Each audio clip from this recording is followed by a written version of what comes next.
Salut à tous, on se retrouve aujourd'hui pour parler classement. Alors, c'est un sujet qui fait débat, que ce soit chez les écoles ou chez les étudiants, qui déchaîne les passions.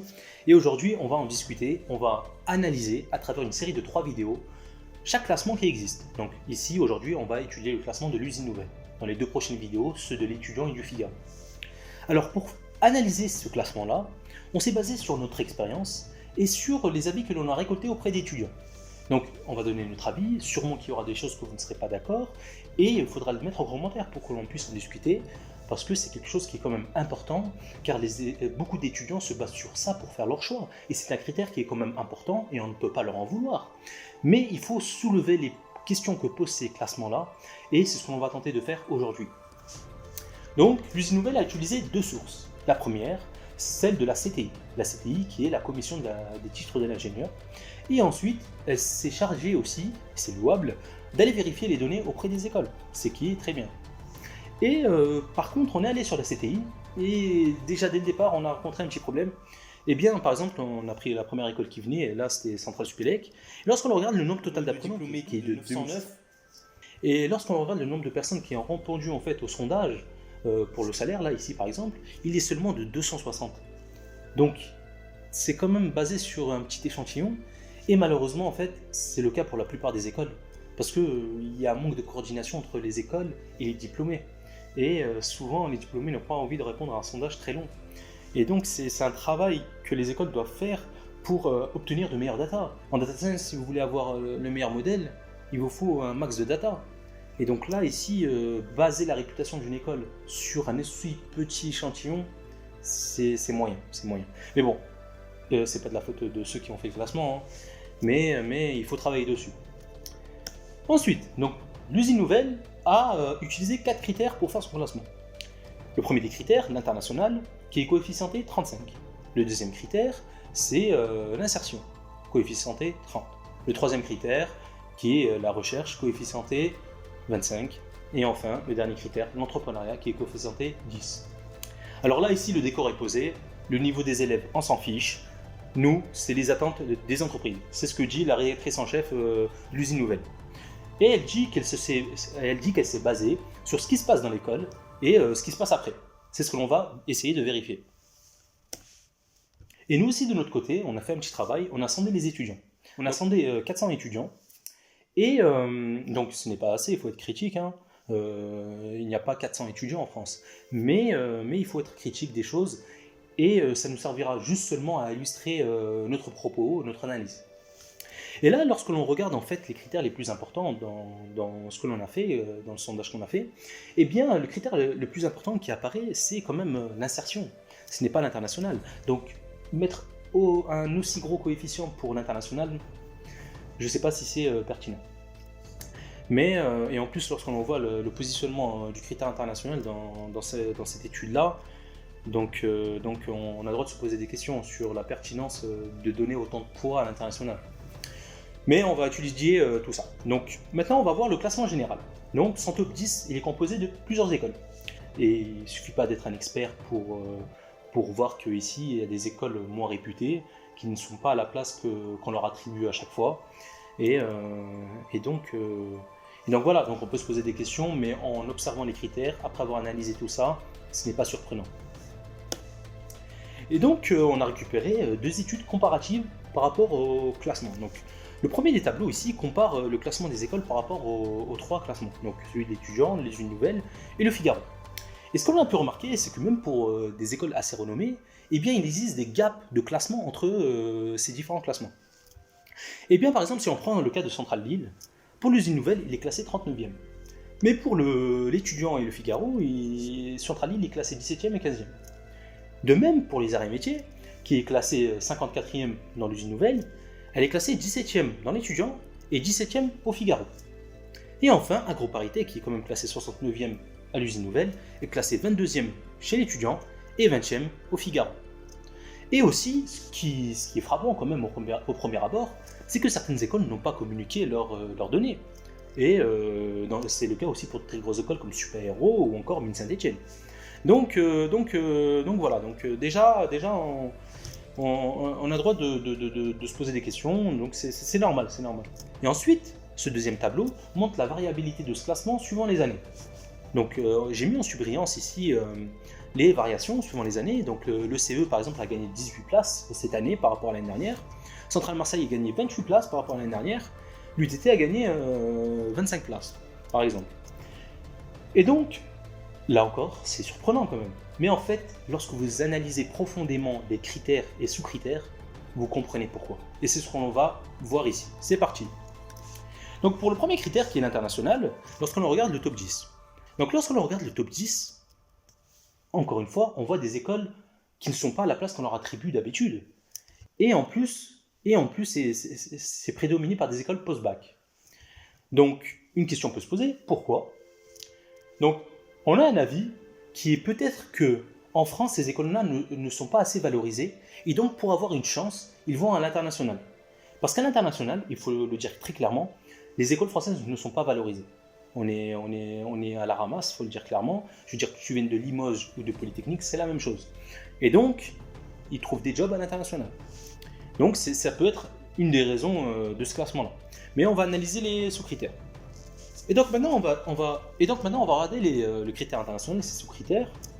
Donc je ne veux pas revenir sur le coefficient 35, mais déjà il y a quelque chose qui est frappant, c'est que il y a un jeu de coefficients qui sort un peu de nulle part. Il n'y a rien qui explique comment les coefficients ont été choisis, ce qui est quand même un peu bizarre. Mais bon, regardons d'abord les sous-critères. Donc pour le premier sous-critère, le pourcentage d'étudiants en emploi à l'étranger. Le deuxième, pourcentage d'étudiants ayant passé au moins 6 mois à l'étranger en stage. Donc déjà, les deux premiers critères, qui sont quand même prédominants ici, sont indirects et instables, et qui peuvent varier suivant les années. Et donc déjà, on a une première raison pour la variabilité de ce classement. Et en plus, les coefficients sont très hauts, ce qui donne encore plus d'importance à cette variabilité. Et ensuite, donc, si on continue sur les sous-critères, pourcentage d'étudiants ayant passé au moins 6 mois à l'étranger en échange académique. Donc ça, c'est un critère qui est quand même assez important, parce qu'un ingénieur se doit d'ouvrir son mindset, de découvrir de nouvelles cultures, de nouvelles méthodes de travail, et d'ouvrir son esprit. Donc c'est un critère qui est quand même assez important ici. Ensuite, pourcentage d'étudiants intégrés avec un titre étranger. Donc ça montre quand même l'attractivité de l'école à l'international, donc ce n'est pas un critère à négliger. Et ensuite, le pourcentage d'étudiants ayant obtenu un double diplôme avec un établissement étranger. Alors là, ici, lorsqu'on en a discuté entre nous, ce qui nous a paru bizarre, ici, c'est que les étudiants ne souhaitent pas absolument faire un double diplôme. Parce que double diplôme rime souvent avec ajout d'années. C'est-à-dire que vous allez devoir ajouter 1 ou 2 ans, alors que la plupart des étudiants ont envie de rentrer dans le marché du travail assez rapidement. Donc c'est quand même subjectif, ça dépend des choix des étudiants, donc voilà. Lorsque vous prenez certaines écoles, par exemple lorsqu'on en a interviewé Yanis, lorsque je lui avais posé la question pourquoi tu fais pas un double diplôme à Singapour, il ne voulait pas parce qu'il savait très bien qu'avec Centrale déjà ça lui suffisait comme diplôme, il allait avoir un très bon job. Donc un échange ça lui suffisait. Donc là ici, ce critère-là n'est pas si pertinent que ça, quoi. Ça ne valorise pas tellement l'école qui a une très bonne réputation. Et donc voilà, donc déjà on commence à avoir déjà une petite idée de pourquoi ce classement est comme ça. Et aussi, en discutant entre nous avec l'équipe, on s'est rendu compte qu'il manque des critères qui sont quand même assez importants. Par exemple, aucune considération de la présence de l'école dans les classements internationaux, ce qui est quand même assez important. Alors oui, bien sûr, c'est quand même assez... on peut en discuter des classements. Mais quand même, juste sa présence dans les classements doit être un critère. Ça montre quand même la portée internationale de l'école et sa réputation auprès des institutions. Donc c'est un critère qu'on ne peut pas omettre. Et le second, c'est le nombre de partenariats avec les universités étrangères. Et c'est ce que les étudiants attendent. C'est ce qu'on a pu voir à travers notre sondage. Et c'est un critère qui est quantifiable. Donc pourquoi s'en priver ? Donc lorsqu'on le regarde ici encore une fois, donc les étudiants, ils recherchent la diversité de double diplôme à l'étranger. Ils veulent avoir le choix. Et aussi les diplômés en poste à l'étranger, donc il arrive quand même assez loin dans notre sondage. Mais comme je vous l'ai dit, libre à vous de le croire, notre sondage il est basé sur que 400 étudiants. Donc maintenant on va passer au critère de l'insertion. Donc le critère de l'insertion, le coefficient est 30. Et lorsqu'on regarde les sous-critères, donc le premier sous-critère, salaire annuel brut médian, 1 an après la sortie des études. Donc déjà, pourquoi donner un coefficient aussi grand, coefficient 15 qui est 3 fois plus grand que les autres, à un critère qui dépend du secteur d'activité vers lequel le diplômé va s'orienter ? Et c'est pour ça aussi que l'on retrouve des écoles qui sont moins réputées, très bien classées. Pourquoi? Parce qu'il y a des domaines qui sont très rémunérateurs, que ce soit la finance, l'informatique. Et lorsque vous réunissez les deux, eh bien ça peut donner des résultats à certaines écoles moins réputées, très bons. Et en plus, lorsque vous ajoutez un coefficient aussi gros, ce n'est plus surprenant de retrouver des écoles que d'habitude on ne classe pas à cette place-là, quoi. Et donc voilà. Et aussi, ce qu'on en a pu remarquer, lorsqu'on a regardé les documents de la CTI et les données présentes sur les classements pour chaque école, eh bien, ils ne précisent pas pour quelle formation le salaire appartient. Peut-être que c'est une moyenne, ils ne le précisent pas, mais c'est pas, il faudrait qu'ils précisent si c'est un salaire pour un étudiant qui fait un cursus initial, qui fait un cursus alternant. Et donc voilà, donc c'est important de préciser ça.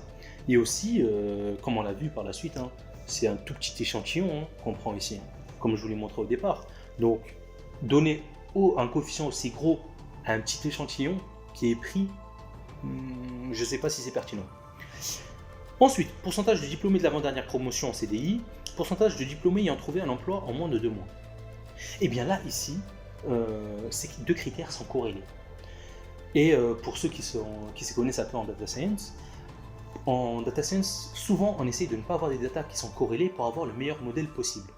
Parce qu'en fait, le problème, c'est que ça va donner, par exemple ici, 2 fois plus d'importance à ce critère-là. Et donc, on va utiliser un algorithme qui s'appelle PCA, Principal Component Analysis. Et donc là, ici, utiliser des critères, d'ailleurs on pourra en discuter dans les commentaires si vous voulez, hein, on est quand même une chaîne scientifique, et pour revenir au classement, eh bien, mettre des critères qui sont corrélés, c'est pas bon.